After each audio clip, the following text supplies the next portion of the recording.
দুঃখ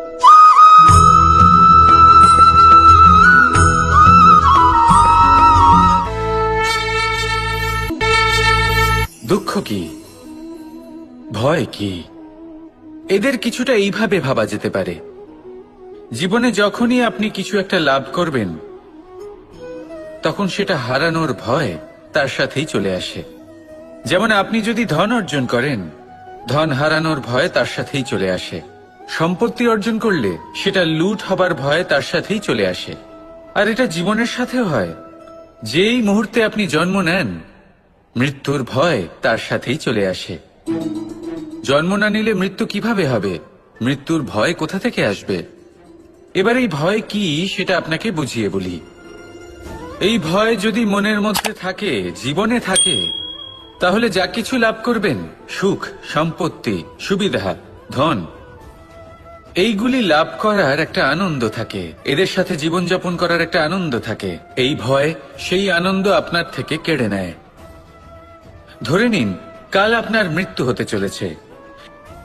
এবার কালকের মৃত্যুর ভয় আজই মনে পুষে রাখলে, তাহলে এই ভয় আজকের সুখ, আজকের শান্তি আপনার থেকে কেড়ে নেবে। ভয় এটাই করে। সেই জন্য মনে রাখবেন, ভয়ের সঙ্গ আপনি ত্যাগ করে দিলে জীবন যাপনের যে সুখ তা চিরকাল আপনার সাথে থাকবে। আসুন আর আমার সাথে ভালোবেসে বলুন, রাধা রাধা। দুঃখ এমন এক অনুভূতি যেটা আমরা চাই বা না চাই, আমাদের জীবনে এটা অবশ্যই আসবে। আমাদের মনকে বিব্রত করে তুলবে, আমাদের মনকে বিচলিত করে তুলবে। কখনো ভেবে দেখেছেন এই দুঃখ আমাদের জীবনে কেন আসে, কিভাবে আসে? যদি আপনি মন দিয়ে চিন্তা করেন, তাহলে আপনি বুঝতে পারবেন যে এই দুঃখের অনুভূতি পরিস্থিতির থেকে বেশি মানসিকতার থেকে বেশি আশেপাশের লোকজনের সাথে জড়িয়ে। কারণ আশেপাশের লোকজনেরাই আপনার জন্য পরিস্থিতি তৈরি করেন, যা ভালোও হতে পারে আবার খারাপও। আপনার আশেপাশের লোকজনেরাই আপনার মানসিকতাকে প্রভাবিত করে, হয় তাকে ভালো করে অথবা খারাপ করে। আমাদের জীবনের অর্ধেক দুঃখ এই কারণে যে আমরা তাদের উপরে আশা রাখি যাদের উপরে কোনো আশা রাখা উচিত নয়, আর অর্ধেক দুঃখ এই কারণে যে আমরা তাদের উপরে সন্দেহ করি যাদের উপর সেটা করা উচিত নয়। তাৎপর্য এটাই যে মানুষকে চেনার চেষ্টা করতে থাকুন। যেদিন আপনি এটা বুঝে যাবেন যে কে সুজন আর কে দুর্জন, সেই দিন এই দুঃখ আপনার জীবন থেকে দূরে কোথাও চলে যাবে। রাধা রাধা। আপনি কি কখনো কোনো জলের ধারা দেখেছেন? তার সামনে যতই মাটি থাকুক না কেন, যতই কাদা থাকুক না কেন, যখন এই জলের ধারা বইতে আরম্ভ করে দেয়, তখন এই কাদাকে নিজেই ধুয়ে নিয়ে যায়। ওই কাদাকে ধুয়ে দেয় এবং নিজের পথ নিজেই তৈরি করে নেয়। তাহলে আপনিও এরকম জলের মতো হয়ে উঠুন। যদি হয়ে উঠতে পারেন, তাহলে নিজের মনের, নিজের ভাবনার, নিজের জীবনের যত অনাবশ্যক তত্ত্ব আছে, অনুপযোগী অংশ রয়েছে, অর্থাৎ অপরিষ্কার অংশ রয়েছে, তা নিজে থেকেই নির্মল হয়ে উঠবে। আর যেরকম জলের ধারা কখনো থেমে থাকে না, সব সময় বয়ে চলে, সেইভাবে আপনিও কখনোই থামবেন না। সবসময় বয়ে চলুন, এগোতে থাকুন। পথে যদি অনেক বিপদ আসে, সমস্যা আসে, থামবেন না, তার উপর নিরন্তর প্রহার করুন, নিরন্তর প্রয়াস করুন আর অগ্রসর হন। আপনি ভেবে দেখুন, এই জলের ধারা কখনো থেমে থাকে না, সবসময় বয়ে চলে, বিপদের সম্মুখীন হয়ে তাকে সাথে বয়ে নিয়ে চলে। সেই জন্য জলের ধারা, প্রবাহমান এই ধারা, এর থেকে কখনো দুর্গন্ধ আসে না, এতে কখনো ময়লা জমতে পারে না, বরং পালিত হয় সুন্দর প্রাণবন্ত জীবজন্তু, যেমন সুন্দর ছোট মাছ। তাই আপনিও এটাই করুন, কখনো থামবেন না, শুধু চলতে থাকুন, জলের ধারার মতো বইতে থাকুন। আপনি আপনার লক্ষ্য অবশ্যই খুঁজে পাবেন, আর তার সাথে নিজের অন্তরের যে মালিন্য রয়েছে তা আপনি নিজেই নিজের থেকে দূরে করে দেবেন। তাহলে আসুন আর আমার সাথে ভালোবেসে বলুন, রাধা রাধা। এই সংসারে আমাদের জীবনের সবথেকে বড় দোষ কি আপনি জানেন?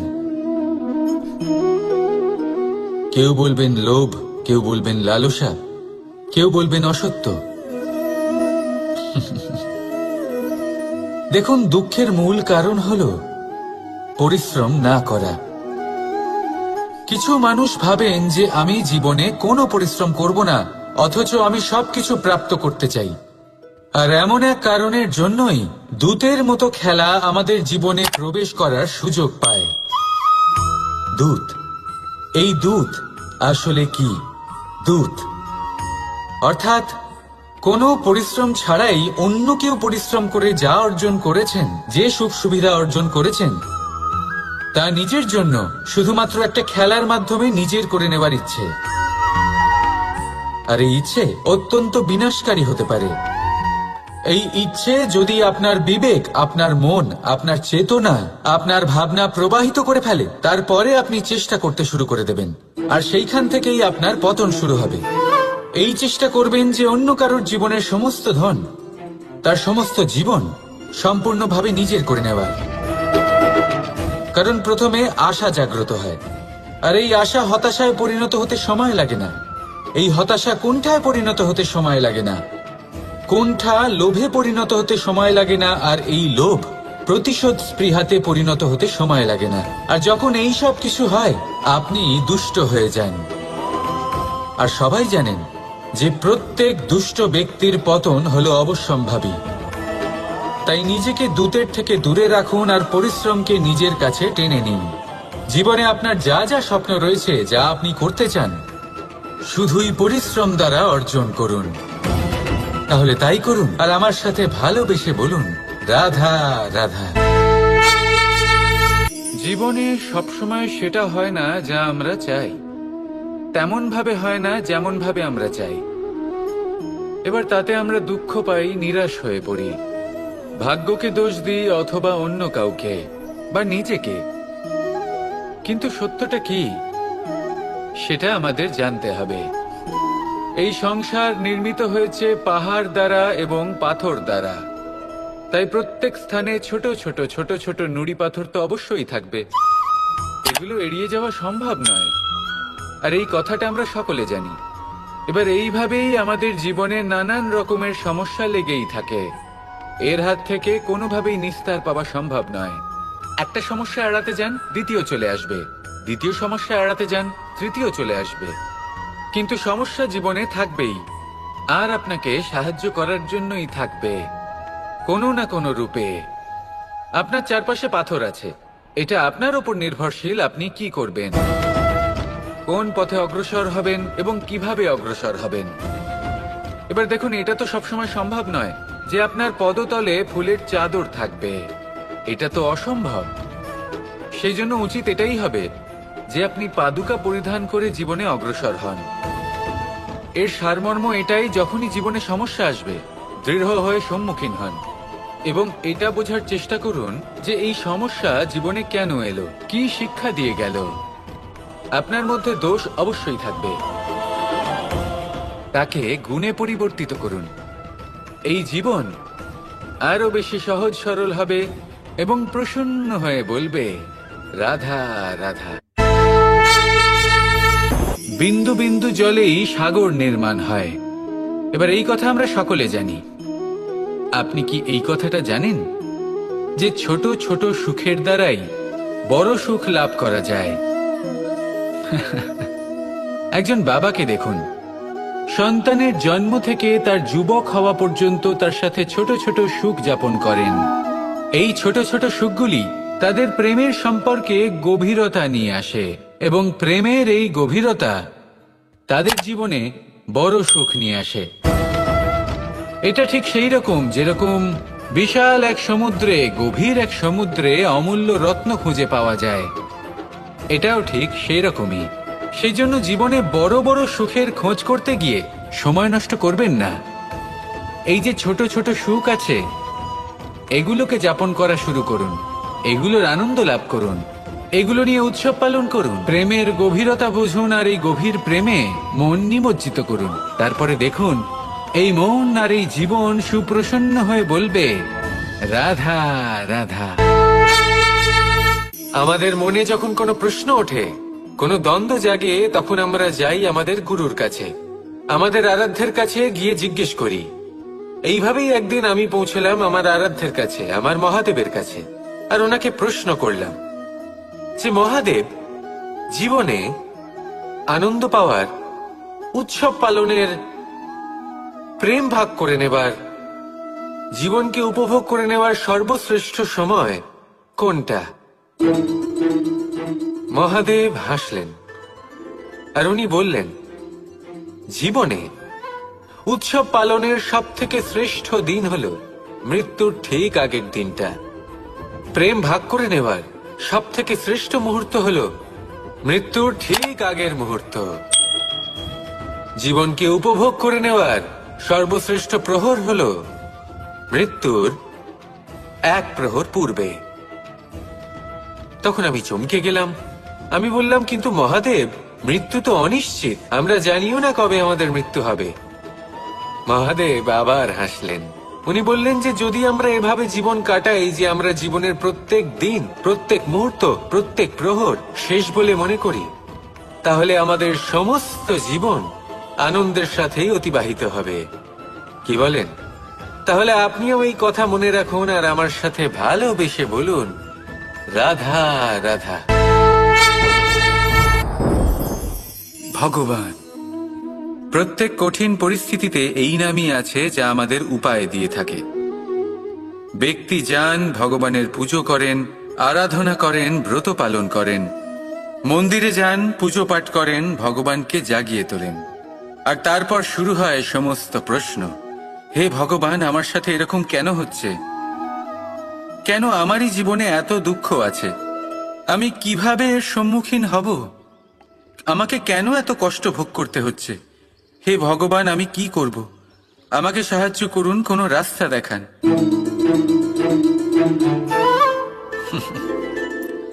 চলুন আমি আপনাকে একটা প্রশ্ন করি।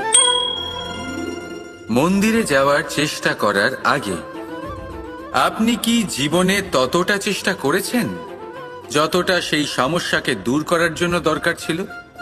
দ্বিতীয় প্রশ্ন, ভগবানকে জাগানোর পূর্বে আপনি কি নিজেকে জাগিয়ে তুলেছেন? আপনি কি আলস্য ত্যাগ করেছেন?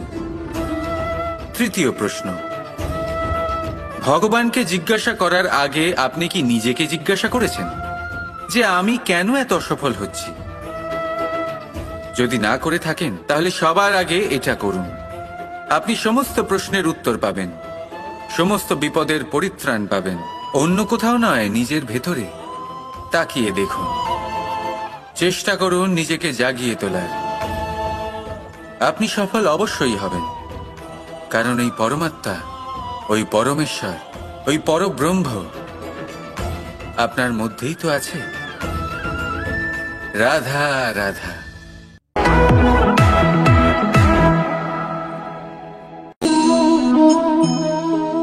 বলুন, কি দেখতে পাচ্ছেন আপনি? আমার হাতের এই সাদা বস্ত্র, নাকি এতে লেগে থাকা এই কালো দাগ? এবারে সত্যি কথা বলতে কি, আপনার নজর সবার আগে এই কালো দাগের ওপরে গেছে। ঠিক আছে, এমনই তো হয়। ভীষণ কম মানুষ থাকেন যারা ভাবেন কোনো ব্যক্তি ভীষণ পরিশ্রম করে এই বস্ত্র ধুয়েছেন, এটা শুকিয়েছেন। বেশিরভাগ মানুষের নজর যায় এই দাগের ওপরে, ভাবেন যে এটা কি করে লাগলো। কিছুটা এরকমই হয় আমাদের ব্যক্তিত্বের সাথে। আমাদের শুভ কর্মের ওপরে আমাদের একটা খারাপ কর্ম ভারী মনে হয়। এবারে ভাবুন, যদি আমি চন্দ্রের কথা বলি, তাহলে তার শীতল আলো দেখার পূর্বে তার কলঙ্ক লক্ষ্য করেন, সেই চাঁদে লেগে থাকা কালো দাগ দেখে নেন। সেই জন্যই বিশেষ করে যারা শুধুমাত্র শুভ চিন্তা করেন আর উপকারী কর্ম যারা করেন, তাদের আমি বলবো সাবধানে থাকবেন, কারণ আপনার একটা খারাপ কর্ম চিরকালের জন্য উদাহরণ হয়ে দাঁড়াবে। রাধা রাধা। সাফল্য। যদি আপনাকে জীবনে সাফল্য পেতে হয়, তাহলে আপনি একাধিক মানুষ পাবেন যারা একাধিক উপায় বলবে আপনাকে সাফল্য পাওয়ার। দীর্ঘ সময় ধরে পরিশ্রম, চেষ্টা, নির্ধারণ, নিষ্ঠা এই বিষয়ে ভাষণ দিতে থাকবেন। একাধিক রকমের উদাহরণ আপনার সামনে তুলে ধরবেন। কিন্তু আমার এটা মনে হয়, আমরা কেন সেই বিষয়ে কথা বলি না যা মানুষকে অসফল করে তোলে? শুধু দুটো ব্যাপার অসফল হওয়া নিশ্চিত করে। শুধু দুই ধরনের মানুষ বেশিরভাগ অসফল হন। প্রথম তারা যারা ভাবে অনেক কিছু কিন্তু কিছুই করে না, আর দ্বিতীয় তারা যারা অনেক কিছু করতে থাকে কিন্তু ভাবনা চিন্তা না করে। ভাবনা আর কর্ম, এদের মাঝে সামঞ্জস্য রাখা খুব জরুরি। যদি এটা থাকে, তাহলে জীবনে কখনো অসফল হবেন না। রাধা রাধা। আপনি অনেককে এই কথা নিশ্চয়ই বলতে শুনেছেন, এই ব্যক্তির দৃষ্টিতে দম্ভ আছে, এই ব্যক্তির চোখের ওপর অহংকারের পর্দা পড়ে আছে, ইত্যাদি ইত্যাদি। চলুন আমি আপনাকে একটা প্রশ্ন করছি, আপনি দেখেন কি দিয়ে? দৃষ্টি দিয়ে নাকি দৃষ্টিভঙ্গির সাহায্যে? ভাবুন। চিন্তায় পড়ে গেলেন নিশ্চয়ই। দৃষ্টি যে কোনো বস্তুর বা যে কোনো মানুষের শুধু বাইরের রূপটা দেখায়, যেখানে দৃষ্টিভঙ্গি আপনাকে সোজা আসল পরিচয়ের সাথে সাক্ষাৎ করায়। উদাহরণ হিসেবে চন্দ্র। চন্দ্র আমরা সবাই দেখেছি। বহু মানুষ আছেন যাদের চন্দ্র অত্যন্ত সুন্দর লাগে, আবার কিছু মানুষ এমনও আছেন যারা এই চন্দ্রের মধ্যেই দাগ খুঁজে বার করেন। এই হলো দৃষ্টিভঙ্গি। যদি নিজের দৃষ্টিভঙ্গিতে প্রেম রাখেন, ভালোবাসা রাখেন, সম্ভ্রম রাখেন, তাহলে তার বদলে আপনিও প্রেম আর সম্মান অবশ্যই পাবেন। এবারে দেখুন, যে জল দিয়ে ঈশ্বরের মূর্তি ধোয়া হয় তাকে চরণামৃত বলা হয়। এটার কারণ দৃষ্টিভঙ্গি। এখন আপনি পাথরকে ভগবান ভেবে পুজো করবেন নাকি ভগবানকে পাথর ভেবে পরিত্যাগ করবেন? সিদ্ধান্ত আপনার, কিন্তু এই সিদ্ধান্ত নির্ভর করে আপনার দৃষ্টিভঙ্গির ওপর। তাই নিজের দৃষ্টিভঙ্গি শুভ রাখুন, নিজের দৃষ্টিভঙ্গিতে ভালোবাসা রাখুন, আর আনন্দে বলুন রাধা রাধা। দুঃখ এমন এক অনুভূতি যেটা আমরা চাই বা না চাই, আমাদের জীবনে এটা অবশ্যই আসবে। আমাদের মনকে বিব্রত করে তুলবে, আমাদের মনকে বিচলিত করে তুলবে। কখনো ভেবে দেখেছেন এই দুঃখ আমাদের জীবনে কেন আসে, কিভাবে আসে?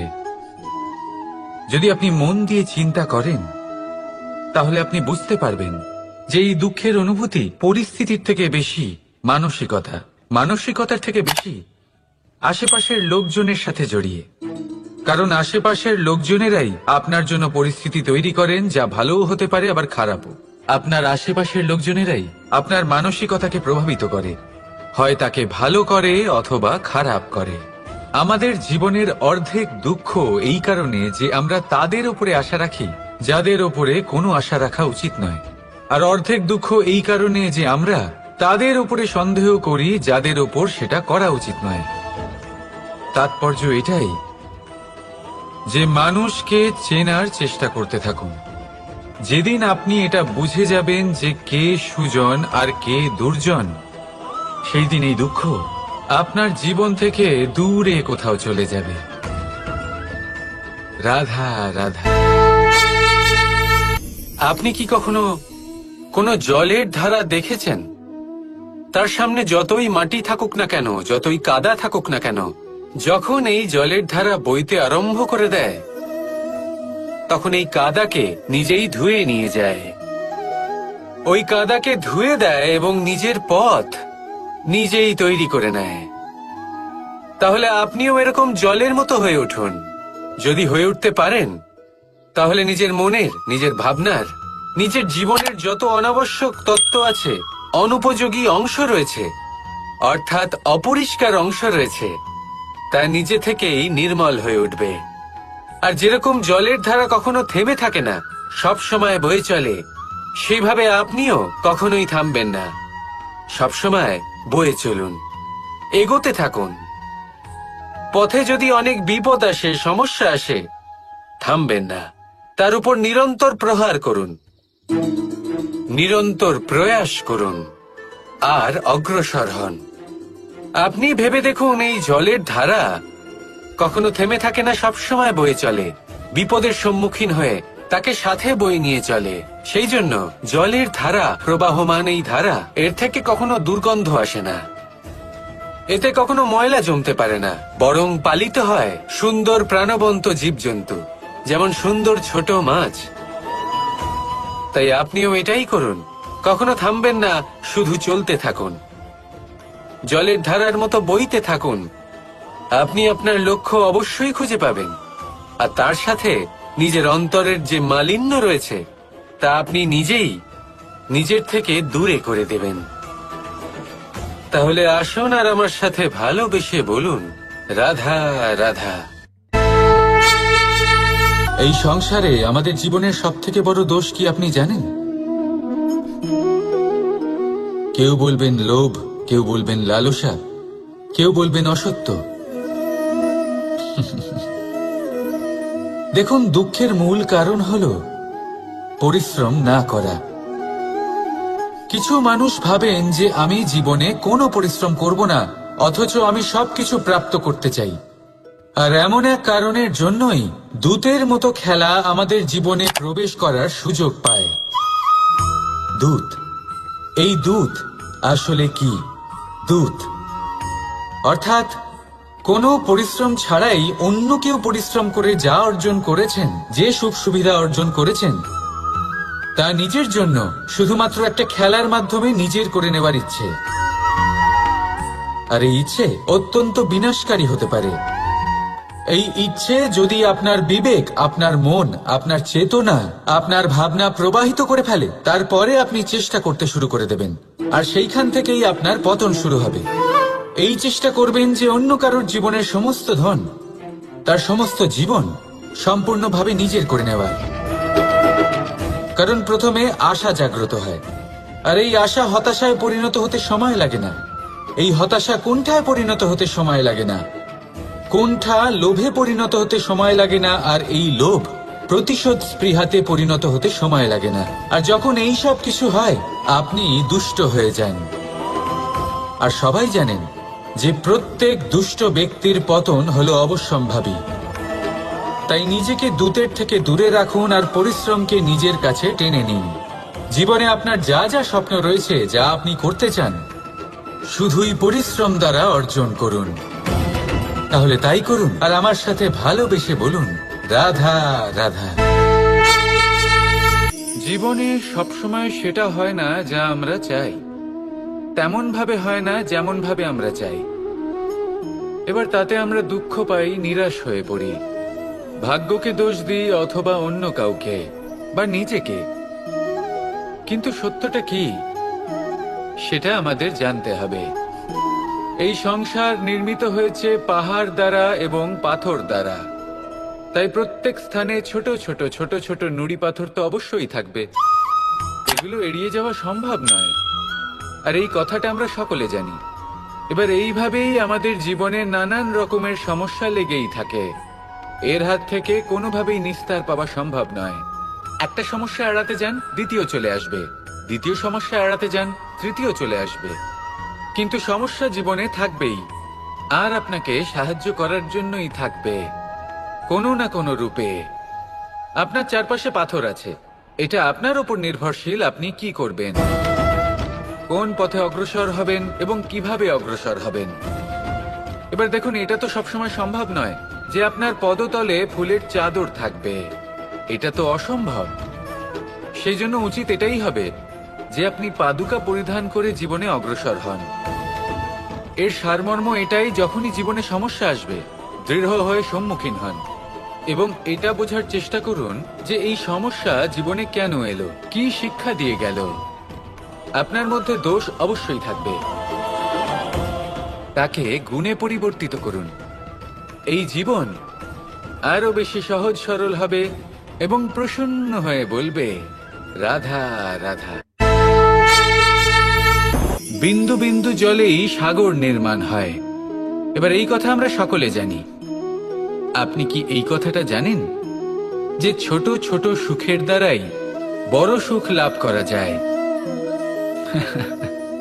একজন বাবাকে দেখুন, সন্তানের জন্ম থেকে তার যুবক হওয়া পর্যন্ত তার সাথে ছোট ছোট সুখ যাপন করেন।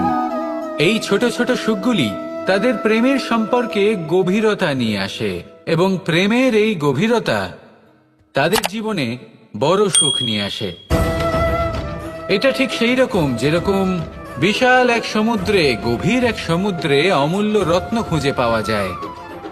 এটাও ঠিক সেই রকমই। সেই জন্য জীবনে বড় বড় সুখের খোঁজ করতে গিয়ে সময় নষ্ট করবেন না।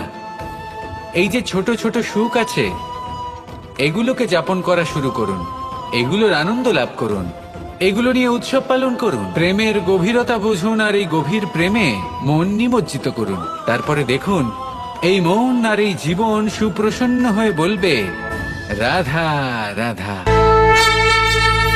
আমাদের মনে যখন কোনো প্রশ্ন ওঠে, কোনো দ্বন্দ্ব জাগে, তখন আমরা যাই আমাদের গুরুর কাছে, আমাদের আরাধ্যের কাছে গিয়ে জিজ্ঞেস করি। এইভাবেই একদিন আমি পৌঁছলাম আমার আরাধ্যের কাছে, আমার মহাদেবের কাছে, আর ওনাকে প্রশ্ন করলাম যে মহাদেব, জীবনে আনন্দ পাওয়ার, উৎসব পালনের, প্রেম ভাগ করে নেবার, জীবনকে উপভোগ করে নেওয়ার সর্বশ্রেষ্ঠ সময় কোনটা? মহাদেব হাসলেন আর উনি বললেন, জীবনে উৎসব পালনের সব থেকে শ্রেষ্ঠ দিন হলো মৃত্যুর ঠিক আগের দিনটা। প্রেম ভাগ করে নেওয়ার সব থেকে শ্রেষ্ঠ মুহূর্ত হলো মৃত্যুর ঠিক আগের মুহূর্ত।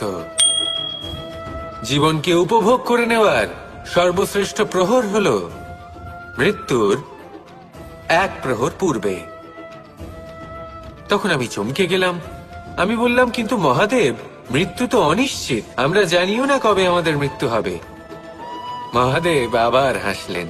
উনি বললেন যে যদি আমরা এভাবে জীবন কাটাই যে আমরা জীবনের প্রত্যেক দিন, প্রত্যেক মুহূর্ত, প্রত্যেক প্রহর শেষ বলে মনে করি, তাহলে আমাদের সমস্ত জীবন আনন্দের সাথেই অতিবাহিত হবে।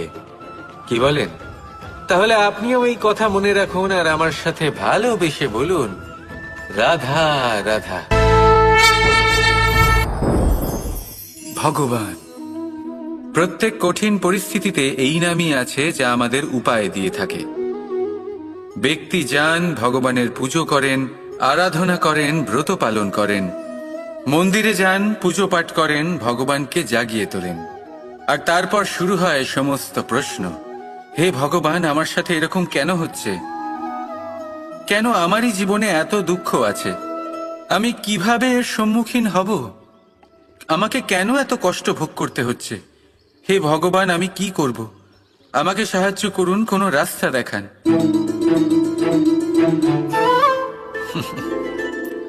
চলুন আমি আপনাকে একটা প্রশ্ন করি। মন্দিরে যাওয়ার চেষ্টা করার আগে আপনি কি জীবনে ততটা চেষ্টা করেছেন যতটা সেই সমস্যাকে দূর করার জন্য দরকার ছিল? দ্বিতীয় প্রশ্ন,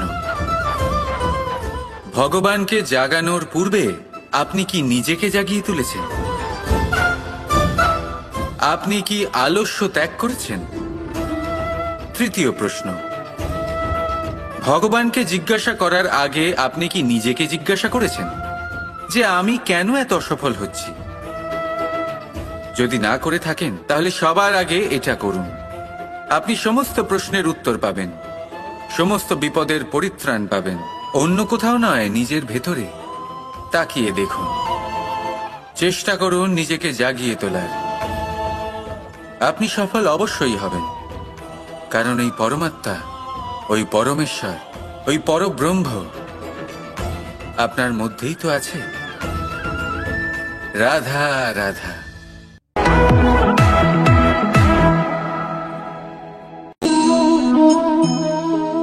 বলুন, কি দেখতে পাচ্ছেন আপনি?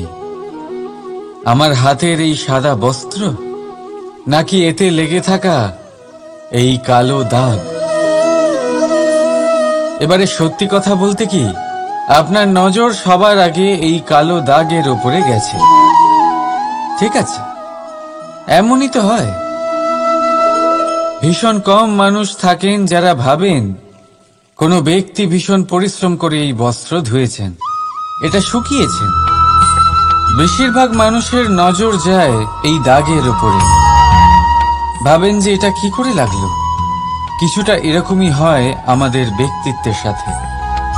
আমাদের শুভ কর্মের ওপরে আমাদের একটা খারাপ কর্ম ভারী মনে হয়। এবারে ভাবুন, যদি আমি চন্দ্রের কথা বলি, তাহলে তার শীতল আলো দেখার পূর্বে তার কলঙ্ক লক্ষ্য করেন, সেই চাঁদে লেগে থাকা কালো দাগ দেখে নেন। সেই জন্যই বিশেষ করে যারা শুধুমাত্র শুভ চিন্তা করেন আর উপকারী কর্ম যারা করেন, তাদের আমি বলবো সাবধানে থাকবেন, কারণ আপনার একটা খারাপ কর্ম চিরকালের জন্য উদাহরণ হয়ে দাঁড়াবে। রাধা রাধা। সাফল্য। যদি আপনাকে জীবনে সাফল্য পেতে হয়, তাহলে আপনি একাধিক মানুষ পাবেন যারা একাধিক উপায় বলবে আপনাকে সাফল্য পাওয়ার। দীর্ঘ সময় ধরে পরিশ্রম, চেষ্টা, নির্ধারণ, নিষ্ঠা এই বিষয়ে ভাষণ দিতে থাকবেন। একাধিক রকমের উদাহরণ আপনার সামনে তুলে ধরবেন। কিন্তু আমার এটা মনে হয়, আমরা কেন সেই বিষয়ে কথা বলি না যা মানুষকে অসফল করে তোলে? শুধু দুটো ব্যাপার অসফল হওয়া নিশ্চিত করে। শুধু দুই ধরনের মানুষ বেশিরভাগ অসফল হন। প্রথম তারা যারা ভাবে অনেক কিছু কিন্তু কিছুই করে না, আর দ্বিতীয় তারা যারা অনেক কিছু করতে থাকে কিন্তু ভাবনা চিন্তা না করে। ভাবনা আর কর্ম, এদের মাঝে সামঞ্জস্য রাখা খুব জরুরি। যদি এটা থাকে, তাহলে জীবনে কখনো অসফল হবেন না। রাধা রাধা। আপনি অনেককে এই কথা নিশ্চয়ই বলতে শুনেছেন, এই ব্যক্তির দৃষ্টিতে দম্ভ আছে, এই ব্যক্তির চোখের ওপর অহংকারের পর্দা পড়ে আছে, ইত্যাদি ইত্যাদি। চলুন, আমি আপনাকে একটা প্রশ্ন করছি। আপনি দেখেন কি দিয়ে? দৃষ্টি দিয়ে নাকি দৃষ্টিভঙ্গির সাহায্যে? ভাবুন। চিন্তায় পড়ে গেলেন নিশ্চয়ই। দৃষ্টি যে কোনো বস্তুর বা যে কোনো মানুষের শুধু বাইরের রূপটা দেখায়, যেখানে দৃষ্টিভঙ্গি আপনাকে সোজা আসল পরিচয়ের সাথে সাক্ষাৎ করায়। উদাহরণ হিসেবে চন্দ্র। চন্দ্র আমরা সবাই দেখেছি। বহু মানুষ আছেন যাদের চন্দ্র অত্যন্ত সুন্দর লাগে, আবার কিছু মানুষ এমনও আছেন যারা এই চন্দ্রের মধ্যেই দাগ খুঁজে বার করেন। এই হলো দৃষ্টিভঙ্গি। যদি নিজের দৃষ্টিভঙ্গিতে প্রেম রাখেন, ভালোবাসা রাখেন, সম্ভ্রম রাখেন, তাহলে তার বদলে আপনিও প্রেম আর সম্মান অবশ্যই পাবেন। এবারে দেখুন, যে জল দিয়ে ঈশ্বরের মূর্তি ধোয়া হয় তাকে চরণামৃত বলা হয়। এটার কারণ দৃষ্টিভঙ্গি। এখন আপনি পাথরকে ভগবান ভেবে পুজো করবেন, নাকি ভগবানকে পাথর ভেবে পরিত্যাগ করবেন? সিদ্ধান্ত আপনার, কিন্তু এই সিদ্ধান্ত নির্ভর করে আপনার দৃষ্টিভঙ্গির ওপর। তাই নিজের দৃষ্টিভঙ্গি শুভ রাখুন, নিজের দৃষ্টিভঙ্গিতে ভালোবাসা রাখুন, আর আনন্দে বলুন রাধা রাধা। দুঃখ এমন এক অনুভূতি যেটা আমরা চাই বা না চাই, আমাদের জীবনে এটা অবশ্যই আসবে।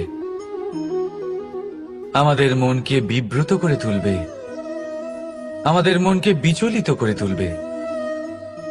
কখনো ভেবে দেখেছেন এই দুঃখ আমাদের জীবনে কেন আসে, কিভাবে আসে?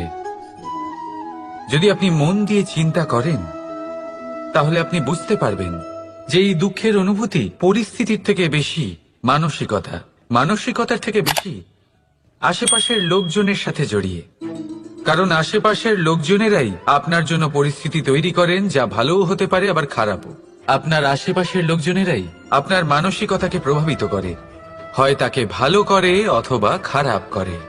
আমাদের জীবনের অর্ধেক দুঃখ এই কারণে যে আমরা তাদের উপরে আশা রাখি যাদের উপরে কোনো আশা রাখা উচিত নয়, আর অর্ধেক দুঃখ এই কারণে যে আমরা তাদের উপরে সন্দেহ করি যাদের উপর সেটা করা উচিত নয়।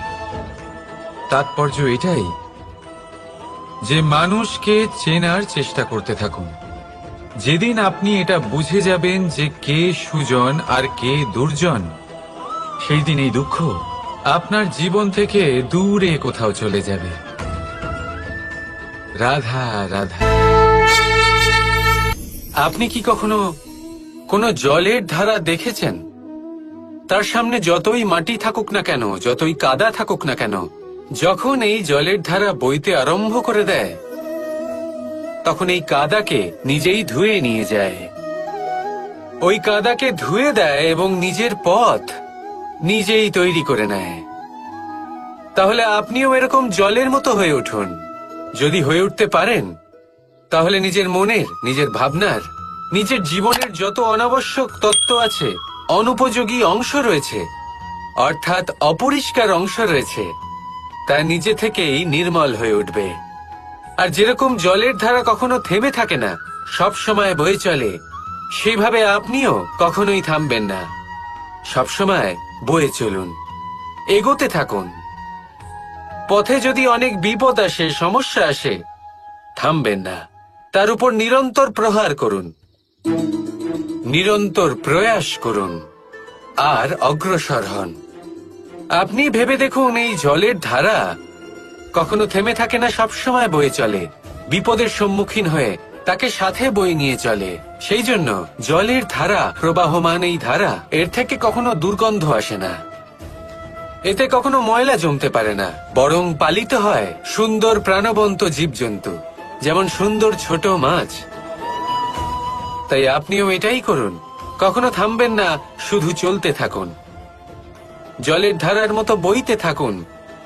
আপনি আপনার লক্ষ্য অবশ্যই খুঁজে পাবেন, আর তার সাথে নিজের অন্তরের যে মালিন্য রয়েছে তা আপনি নিজেই নিজের থেকে দূরে করে দেবেন। তাহলে আসুন আর আমার সাথে ভালোবেসে বলুন রাধা রাধা। এই সংসারে আমাদের জীবনের সবথেকে বড় দোষ কি আপনি জানেন? কেউ বলবেন লোভ, কেউ বলবেন লালসা, কেউ বলবেন অসত্য। দেখুন, দুঃখের মূল কারণ হল পরিশ্রম না করা। কিছু মানুষ ভাবেন যে আমি জীবনে কোনো পরিশ্রম করব না, অথচ আমি সবকিছু প্রাপ্ত করতে চাই। আর এমন এক কারণের জন্যই দূতের মতো খেলা আমাদের জীবনে প্রবেশ করার সুযোগ পায়। দূত। এই দূত আসলে কি?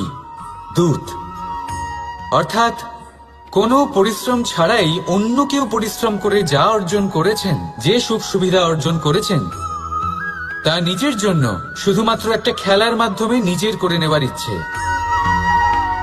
আর এই ইচ্ছে অত্যন্ত বিনাশকারী হতে পারে। এই ইচ্ছে যদি আপনার বিবেক, আপনার মন, আপনার চেতনা, আপনার ভাবনা প্রবাহিত করে ফেলে, তারপরে আপনি চেষ্টা করতে শুরু করে দেবেন, আর সেইখান থেকেই আপনার পতন শুরু হবে। এই চেষ্টা করবেন যে অন্য কারোর জীবনের সমস্ত ধন, তার সমস্ত জীবন সম্পূর্ণভাবে নিজের করে নেওয়ার। কারণ প্রথমে আশা জাগ্রত হয়, আর এই আশা হতাশায় পরিণত হতে সময় লাগে না।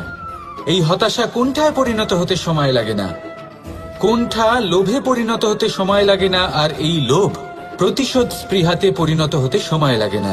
আর যখন এই সব কিছু হয়, আপনি দুষ্ট হয়ে যান। আর সবাই জানেন যে প্রত্যেক দুষ্ট ব্যক্তির পতন হলো অবশ্যম্ভাবী। তাই নিজেকে দূতের থেকে দূরে রাখুন আর পরিশ্রমকে নিজের কাছে টেনে নিন। জীবনে আপনার যা যা স্বপ্ন রয়েছে, যা আপনি করতে চান, শুধুই পরিশ্রম দ্বারা অর্জন করুন। তাহলে তাই করুন, আর আমার সাথে ভালোবেসে বলুন, রাধা রাধা।